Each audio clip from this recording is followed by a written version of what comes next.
नमस्कार. मी महादेव साळुंके, राहणार पारे.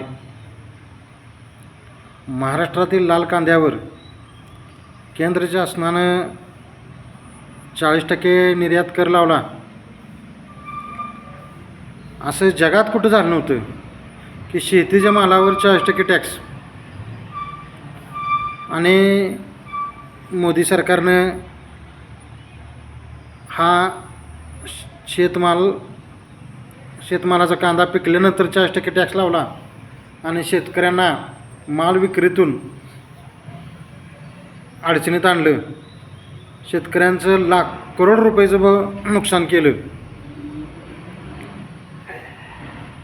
त्या कांद्याच्या दरावरून महाराष्ट्रात लोकसभेतून महायुतीची पिछेहाट झाली. परवा कांद्याचं 20% टॅक्स कमी केला.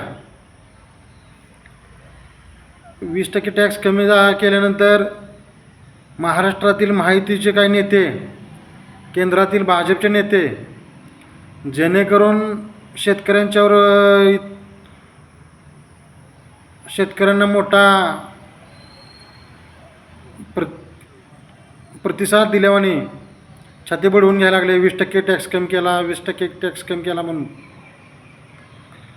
मुळात त्याने 40% टॅक्स का केला हेच सांगितलं नाही.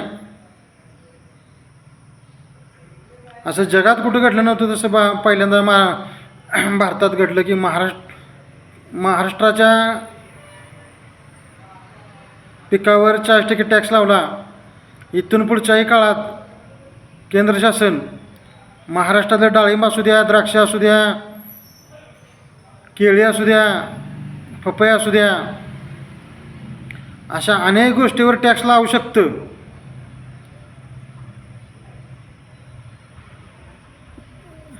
हे लक्षात घेतलं पाहिजे लोकांनी.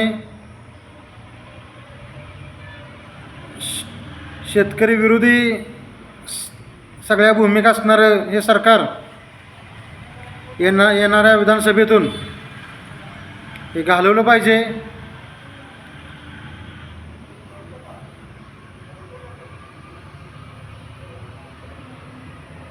जे शिवाजी महाराजांचा पुतळा पडला, हे भ्रष्टाचारी सरकार घालवलं पाहिजे.